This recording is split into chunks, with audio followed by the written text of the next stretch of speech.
Welcome to Kiran talks. రాజు తలుచుకుంటే కొరడా దెబ్బలకు కొదువ లేదు. ఇది మనం వింటున్నటువంటి సామెత. దీనికి సరిపోయేటువంటి ఒక సంఘటన ఈరోజు జరిగింది.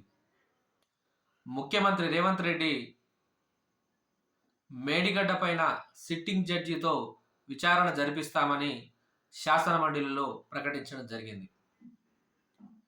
ఈ మేడిగడ్డ నిర్మాణం ఏ కాంట్రాక్టర్కి ఇచ్చారు, ఆ కాంట్రాక్టర్కు ఇవ్వడానికి వారి వెనకాల ఏ మంత్రి ఉన్నాడు, మేడిగడ్డ కుంగడానికి ఎటువంటి కారణాలు ఉన్నాయని తెలుసుకోవడం కోసం ఈ సిట్టింగ్ జడ్జి ద్వారా ప్రజల్లోకి తీసుకొస్తామని చెప్పారు.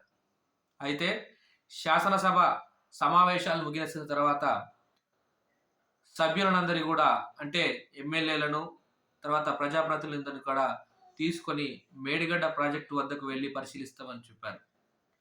ఈ క్రమంలో ఎమ్మెల్సీ కవిత అందరినీ తీసుకువెళ్ళి చూపించడానికి అదేమైనా టూరిస్ట్ ప్లేసా అని ప్రశ్నించడం కొసమెరుపు.